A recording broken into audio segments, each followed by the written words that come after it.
आपदा को अवसर में बदलने का समय है। हाँ, मैं मानती हूँ, लेकिन ये जितना बोलने में आसान है, सुनने में, समझने में, और एक स्टूडेंट जो कॉम्पिटिटिव एग्जाम एस्पिरेंट है, जो काफी समय से मेहनत कर रहा है, उसको इस चीज को बयां करना थोड़ा नहीं काफी ज्यादा मुश्किल है, खासकर तब जब स्टूडेंट यूथ 22 टू 25 की उम्र के दौर से गुजर रहा।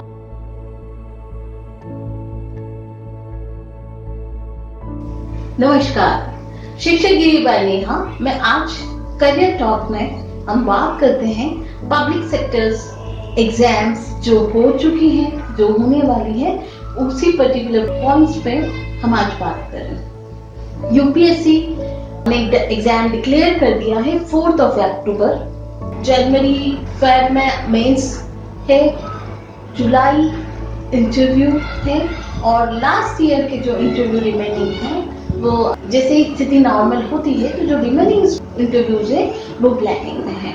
अभी हम बात करते हैं एसएससी की।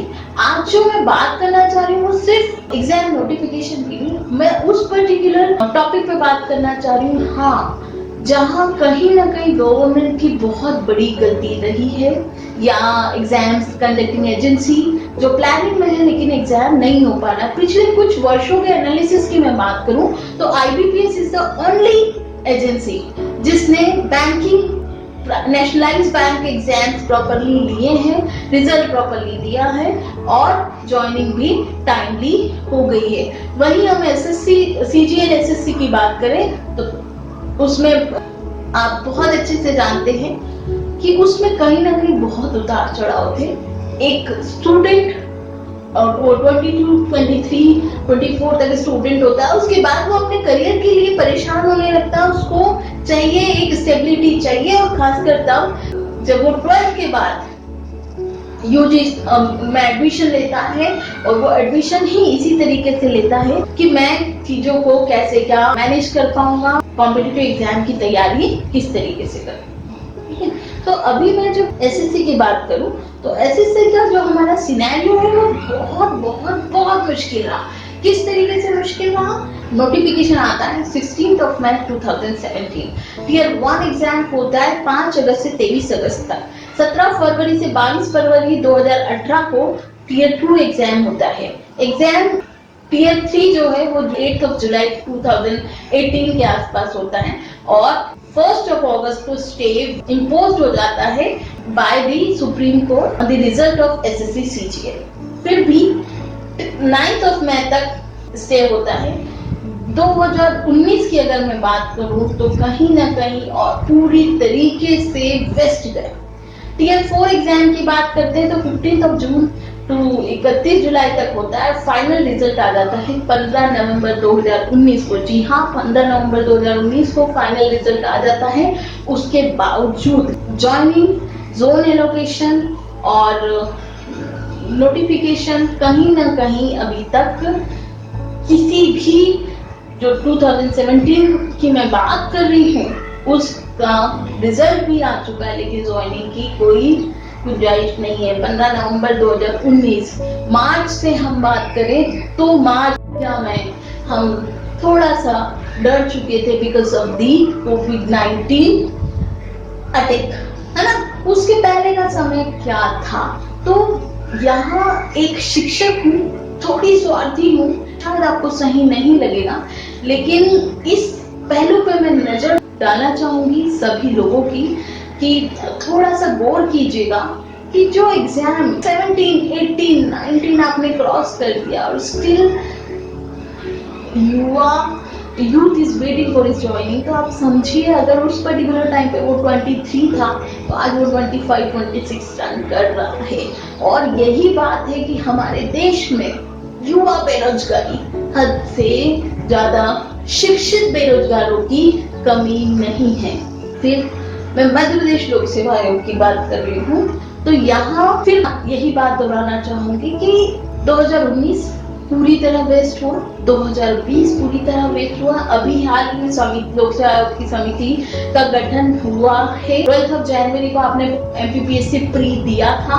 प्री देने के बाद उसका रिजल्ट अभी होल्ड पे है, क्योंकि बोर्ड के डिसीजन पे उस रिजल्ट का डिक्लेरेशन मैटर करता है, डिपेंडेंट है। ठीक है, कोई प्रॉब्लम नहीं, लेकिन उससे पहले और उसके बाद और अभी मौजूदा हालात तो ऐसे नहीं है कि हम किसी भी सेंटर पे हजारों की तादाद में विद्यार्थी को बुला के उससे एग्जाम दिलवा पाए, क्योंकि हाँ नौकरी इम्पोर्टेंट है, लेकिन उससे पहले इम्पोर्टेंट है जान है तो जहान है, उस चीज को मैं समझती हूँ। लेकिन मेरी केंद्र सरकार है, राज्य सरकार है, एजेंसी में बैठे बैठे बड़े बड़े पदाधिकारियों से यही गुजारिश है कि आज तो हम इस भीषण आपदा से गुजर रहे हैं, तो ये मान्य है, लेकिन उस पर्टिकुलर टाइम का क्या, जब चीजें सभी सही थी, आपको नहीं पता कि युवाओं में कहीं ना कहीं डिप्रेशन, टेंशन, एंजाइटी, क्योंकि बीइंग अ करियर काउंसलर मैं इस चीज को बहुत अच्छे से समझती हूँ। और जब वो मुझे मैसेज आते हैं, मुझे कॉल आते हैं, जब मुझे काउंसलिंग के लिए उन लोगों से डील करती हूँ, तो ये एक परमानेंट सवाल है, कब, कहाँ, क्या, कैसा।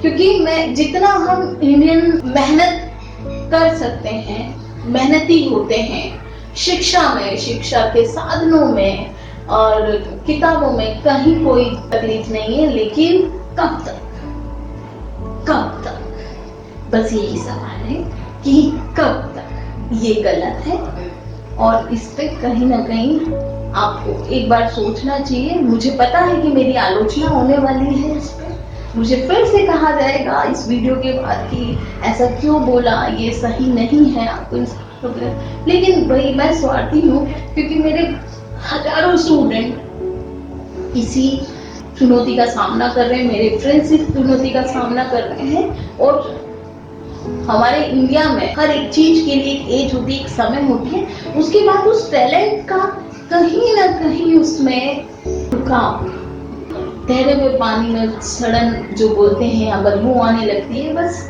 मेरा इंडिकेशन उसी को। IBPS एक ऐसी संस्था है जिसने फिर वो SBI अलग से एग्जाम कंडक्ट कराए, या RBI का हो, RBI करवाए, हाँ एग्जाम भी प्रॉपर है, नोटिफिकेशन प्रॉपर है, रिजल्ट प्रॉपर है, और हाँ टाइमली ज्वाइनिंग है। मैं आपके सामने ऑप्शंस रखती हूँ। सब इंस्पेक्टर्स 2017 के बाद वैकेंसी नहीं आई है, जब भी आएगी बहुत सारे ऑप्शंस आपके पास होंगे, बहुत सारी पोस्ट होगी। मध्य प्रदेश लोक सेवा आयोग, आपके पास 19 का चांस, 20 का चांस है, 2-3 चांस आपको एक साथ मिलेंगे। फूड कॉर्पोरेशन ऑफ इंडिया की भी वैकेंसीज आने वाली है, लंबे तादाद में आने वाली है। करियर वाइज अगर हम बात करें तो अभी जो सबसे सेफ जोन दिख रहा है वो है आपका हेल्थ सेक्टर, हेल्थ डिपार्टमेंट। हाँ थोड़ा रिस्की भी है, अपने कर्तव्य को पूरा करने का पालन करने का अवसर अभी आपको मिलता है। तो हेल्थ डिपार्टमेंट में पब्लिक सेक्टर हो, प्राइवेट सेक्टर हो, बेशुमार वैकेंसीज हैं। अगर आप प्रिपेयर है उस चीज के लिए तो आपके पास बहुत अच्छा चांस है और आप उसमें बहुत अच्छा कर सकते हैं। लेकिन हेल्थ सेक्टर को अगर हम कोरोना वॉरियर मानते हैं तो मैं समझती हूँ कि जर्नलिज्म को भी मैं कोरोना वॉरियर में 2nd-3rd रैंक पे ही रखूंगी। जो मैंने अभी इन 3 महीनों के दौरान देखा, मार्च, अप्रैल, मई और अभी जून चल रहा है, तो जर्नलिज्म में भी ये कहे कि बहुत ग्राफ बिल्कुल नीचे आ गया है, बहुत मंदी का दौर आया है। हमारे जर्नलिस्ट जो कि कोरोना वॉरियर हैं, जो कि फील्ड पे, फिर वो इलेक्ट्रॉनिक मीडिया हो या फिर प्रिंट मीडिया हो, फील्ड पे लगे रहे पूरे समय अपनी जान की परवाह ना करते हुए, आज हम देखते हैं कि या तो उनकी सैलरी काफी कम हो चुकी है, या हम देख रहे हैं कि उनके पास जॉब नहीं है, उनका जॉब जा रहा है। क्योंकि जर्नलिज्म एक ऐसा फील्ड है, फिर वो इलेक्ट्रॉनिक मीडिया हो या प्रिंट मीडिया हो, उसकी जो बुनियाद है वो एडवर्टीजमेंट से चलता है। और अभी इस मंदी के दौर में एडवर्टीजमेंट निकालने के लिए बिजनेसमैन के पास पैसा नहीं है या करने के लिए वो चीज नहीं है, तो उसका डायरेक्टली इम्पैक्ट हमारे मीडिया पे पड़ा है, मीडिया ऑनर्स पे पड़ा है। और जहां वो हुआ तो कहीं ना कहीं लोगों का रोजगार गया है। मेरे सामने की बात है, मैंने अपने मीडिया साथियों को देखा कि उनकी स्थिति सही नहीं है। ये देख के मैं आपको एक ही बात कहूंगी कि अभी जो दौर है साथियों, वो सर्वाइवल ऑफ द फिटेस्ट का दौर है। इस पर्टिकुलर टाइम पे जो सरवाइव कर गया, जैसे आपने हजारों लोगों से सुन लिया है कि आपकी इम्यूनिटी अच्छी हुई, स्ट्रांग हुई तो आप सरवाइव कर जाएंगे, कोरोना से आपका कुछ नहीं होगा। वैसे ही मैं ये कहूंगी कि वहां हेल्थ वाइज थे, यहाँ मेंटली अगर आप स्ट्रांग हैं और आपका जज्बा, आपका ज्ञान, आपका काम, आपकी स्किल्स इतनी स्ट्रांग है तो ही आप सरवाइव कर पाए। एक चीज है जो मैं आपसे कहना चाहती हूँ, कोरोना के साथ जीना सीखिए। कोरोना को अपना हमने लिया है, लेकिन उसी के साथ तैयारी करना, उसी के साथ एग्जाम देना, उसी के साथ सिलेक्शन लेना और उसी के साथ लाइफ को लेके हमारे जो भी ड्रीम्स है उसमें अपीयर होना, अपने आप को साबित करना। ऐसे ही हर फील्ड से रिलेटेड करियर टॉक सीरीज मैंने स्टार्ट की है, जिसमें हर फील्ड से रिलेटेड मैं आपके क्वेश्चंस के आंसर करूंगी। जितना हो सकता है उस लेवल पे, ऑल इंडिया लेवल पे हमारी अप्रोच रहेगी कि हम आपको गाइड करें। आप चैनल को सब्सक्राइब कीजिए, शेयर कीजिए, यंग मंच की करियर टॉक सीरीज में बने रहिएगा।